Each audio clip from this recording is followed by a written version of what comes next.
सुनहरा केकड़ा। एक बार की बात है, एक मछुआरा था जिसकी पत्नी और 3 बच्चे थे। वो हर सुबह मछली पकड़ने जाता था और जो भी मछलियां पकड़ता था उन्हें राजा को बेच देता था। एक दिन दूसरी मछलियों के बीच उसने एक सुनहरा केकड़ा पकड़ा। जब वह घर आया तो उसने सभी मछलियों को एक बड़े बर्तन में रख दिया, लेकिन उसने केकड़े को अलग रखा क्योंकि वह बहुत सुंदर चमक रहा था और उसे अलमारी में एक ऊंची शेल्फ पर रख दिया। अब जब बूढ़ी औरत, जो उसकी पत्नी थी, मछलियों को साफ कर रही थी और उसने अपना गाउन इस तरह से ऊपर कर लिया था कि उसके पैर दिखाई दे रहे थे, उसने अचानक एक आवाज सुनी जो कह रही थी, अपना पेटीकोट नीचे कर दो ताकि तुम्हारे पैर दिखें। वह आश्चर्य से पलटी और फिर उसने उस छोटे से जीव, सुनहरे केकड़े को देखा। क्या तुम बोल सकते हो, है न तुम बेवकूफ केकड़े, उसने कहा, क्योंकि वो केकड़े की टिप्पणियों से बिल्कुल खुश नहीं थी। फिर उसने उसे उठाया और एक डिश पर रख दिया। जब उसका पति घर आया और वे भोजन करने बैठे तो उन्होंने केकड़े की हल्की सी आवाज सुनी जो कह रहा था, मुझे भी कुछ दो। वे सभी बहुत आश्चर्यचकित हुए, लेकिन उन्होंने उसे कुछ खाने को दिया। जब बूढ़ा आदमी केकड़े के खाने वाली थाली लेने आया तो उसने पाया कि वह सोने से भरी हुई थी और जैसा कि हर दिन होता था, वह जल्दी केकड़े का बहुत शौकीन हो गया।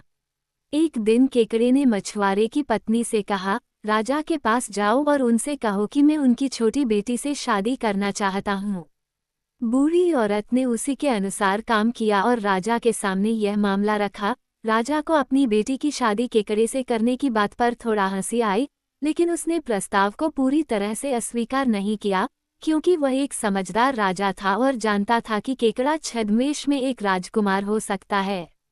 इसलिए उसने मछुआरे की पत्नी से कहा, जाओ बूढ़ी औरत, और केकड़े से कहो कि मैं उसे अपनी बेटी दे दूंगा अगर वो कल सुबह तक मेरे महल के सामने एक दीवार बना दे जो मेरे टॉवर से भी ऊंची हो, जिस पर दुनिया के सभी फूल उगेंगे और खिलेंगे। मछुआरे की पत्नी ने घर जाकर यह संदेश दिया। तब केकड़े ने उसे एक सोने की छड़ी दी और कहा, जाओ और इस छड़ी से उस स्थान पर 3 बार मारो जो राजा ने तुम्हें दिखाया है, और कल सुबह दीवार वहां खड़ी हो जाएगी। बूढ़ी औरत ने वैसा ही किया और फिर चली गई। अगली सुबह जब राजा जागा तो आपको क्या लगता है उसने क्या देखा? दीवार उसकी आंखों के सामने खड़ी थी, ठीक वैसे ही जैसी उसने बताई थी। तब वृद्धा वापस राजा के पास गई और उससे बोली, महाराज का आदेश पूरा हो गया है। ये सब तो ठीक है, राजा ने कहा, परंतु मैं अपनी पुत्री का तब तक विवाह नहीं कर सकता जब तक कि मेरे महल के सामने एक ऐसा बगीचा न बन जाए जिसमें 3 फव्वारे हों, जिनमें से पहला सोने का, दूसरा हीरे का तथा तीसरा चमकदार हो। इसलिए बूढ़ी औरत को फिर से छड़ी से जमीन पर 3 बार वार करना पड़ा और अगली सुबह बगीचा वहां था। राजा ने अब अपनी सहमति दे दी और अगले ही दिन शादी तय हो गई। तब केकड़े ने बूढ़े मछुआरे से कहा, अब ये छड़ी लो, जाओ और इसे एक निश्चित पहाड़ पर खटखटाओ, फिर एक काला आदमी 3 बाहर आएगा और तुमसे पूछेगा कि तुम क्या चाहते हो।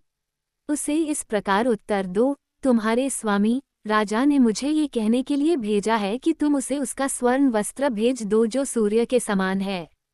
इसके अलावा उसे सोने और बहुमूल्य रत्नों से बने रानी के वस्त्र भी दे दो जो फूलों के मैदानों के समान है, और उन दोनों को मेरे पास ले आओ। और मेरे लिए सोने का तकिया भी ले आओ। बूढ़ा आदमी चला गया और अपना काम निपटाया। जब वह कीमती वस्त्र ले आया तो केकड़े ने सोने का वस्त्र पहना और फिर सोने के तकिए पर लेट गया, और इस तरह मछुआरा उसे महल में ले गया जहां केकड़े ने अपनी दुल्हन को दूसरा वस्त्र भेंट किया।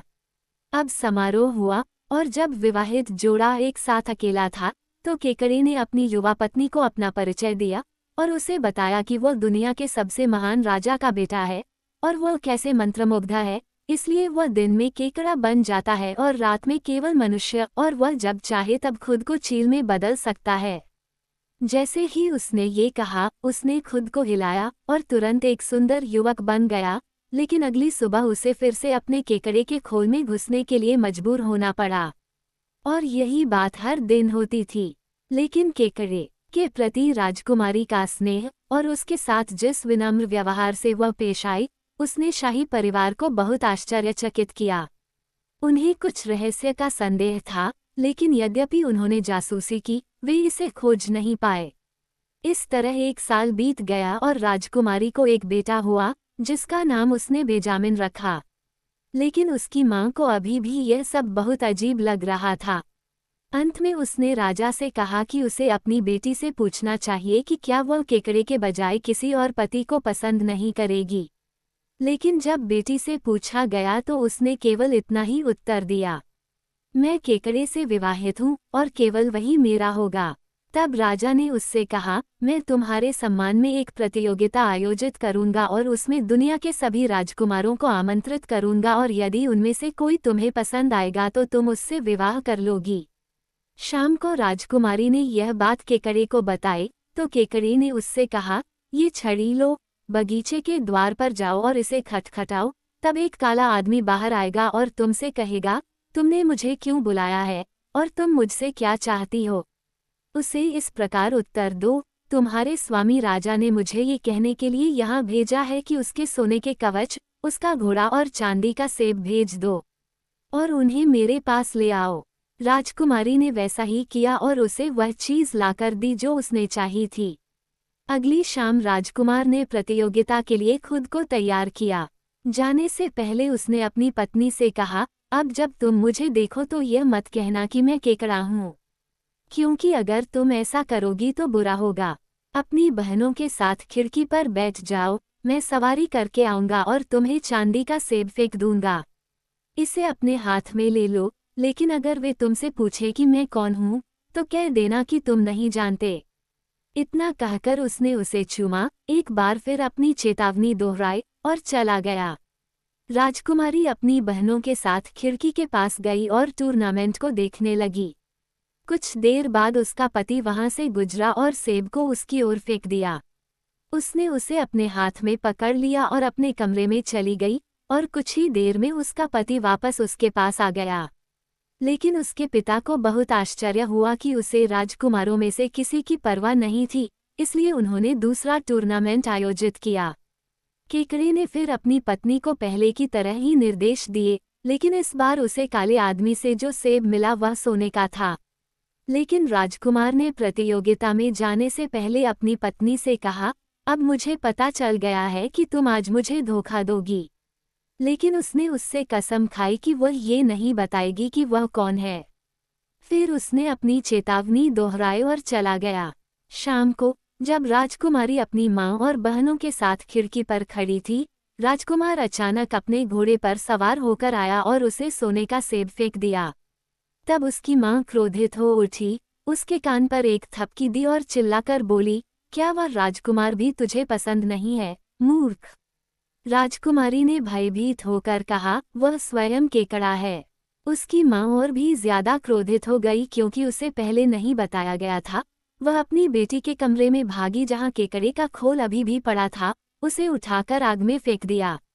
तब बेचारी राजकुमारी फूट फूट कर रोने लगी, लेकिन इसका कोई फायदा नहीं हुआ, उसका पति वापस नहीं आया। अब हमें राजकुमारी को छोड़कर कहानी के अन्य व्यक्तियों की ओर मुड़ना चाहिए। एक दिन एक बूढ़ा आदमी एक नदी पर रोटी का टुकड़ा डुबोने गया जिसे वह खाने वाला था। जब एक कुत्ता पानी से बाहर आया, उसके हाथ से रोटी छीन ली और भाग गया। बूढ़ा आदमी उसके पीछे भागा, लेकिन कुत्ता एक दरवाजे तक पहुंच गया, उसे धक्का देकर खोला और अंदर भाग गया। बूढ़ा आदमी उसके पीछे पीछे चला। वह कुत्ते से आगे नहीं निकल पाया, लेकिन खुद को एक सीढ़ी के ऊपर पाया, जिससे वह नीचे उतर गया। फिर उसने अपने सामने एक आलीशान महल देखा और अंदर जाकर उसने एक बड़े हॉल में 12 लोगों के लिए एक मेज देखी। वो हॉल में एक बड़ी तस्वीर के पीछे छिप गया ताकि वह देख सके कि क्या होने वाला है। दोपहर के समय उसने एक बहुत बड़ी आवाज सुनी, जिससे वह डर से कांप उठा। जब उसने हिम्मत करके तस्वीर के पीछे से बाहर देखा तो उसने 12 चील को उड़ते हुए देखा। ये नज़ारा देखकर उसका डर और भी बढ़ गया। चील वहां मौजूद एक फव्वारे के बेसिन में उड़ गए और नहाने लगे, जब अचानक वे 12 सुंदर युवकों में बदल गए। अब वे मेज पर बैठे और उनमें से एक ने शराब से भरा प्याला उठाया और कहा, मेरे पिता को स्वास्थ्य। और दूसरे ने कहा, मेरी माँ को स्वास्थ्य। और इस तरह स्वास्थ्य की बातें चारों ओर फैल गईं। फिर उनमें से एक ने कहा, मेरी प्यारी महिला को स्वास्थ्य की शुभकामनाएं। वह दीर्घायु और स्वस्थ रहें। लेकिन उस क्रूर माँ को धिक्कार है, जिसने मेरे सुनहरे खोल को जला दिया। और यह कहते हुए वह फूट फूट कर रोने लगा। फिर वे युवक मेज से उठे, बड़े पत्थर के फव्वारे के पास वापस गए, खुद को फिर से चील में बदल लिया और उड़ गए। फिर बूढ़ा आदमी भी चला गया, दिन की रोशनी में वापस आया और घर चला गया। कुछ ही देर बाद उसने सुना कि राजकुमारी बीमार है और उसे सिर्फ कहानियां सुनाना ही अच्छा लगता है। इसलिए वह शाही महल में गया, राजकुमारी से मुलाकात की और उसे भूमिगत महल में देखी गई अजीबोगरीब चीज़ों के बारे में बताया। जैसे ही उसने अपनी बात खत्म की, राजकुमारी ने उससे पूछा कि क्या वह उस महल का रास्ता ढूंढ सकता है। हाँ, उन्होंने उत्तर दिया, निश्चित रूप से। और अब वह चाहती थी कि वह उसे तुरंत वहां ले जाए। बूढ़े आदमी ने वैसा ही किया, और जब वे महल में पहुंचे तो उसने उसे बड़ी तस्वीर के पीछे छिपा दिया और उसे चुपचाप रहने की सलाह दी, और खुद भी तस्वीर के पीछे खड़ा हो गया। कुछ ही देर में चीली उड़ती हुई आई, और उन्होंने खुद को युवकों का रूप दे दिया, और एक पल में राजकुमारी ने उन सभी के बीच अपने पति को पहचान लिया और अपने छिपने के स्थान से बाहर आने की कोशिश की, लेकिन बूढ़े आदमी ने उसे रोक लिया। युवक मेज पर बैठ गए, और अब राजकुमार ने फिर से कहा, जबकि उसने शराब का प्याला उठाया, मेरी प्यारी महिला को स्वास्थ्य की शुभकामनाएं। वह दीर्घायु और स्वस्थ रहें। लेकिन उस क्रूर माँ को धिक्कार है, जिसने मेरे सुनहरे खोल को जला दिया।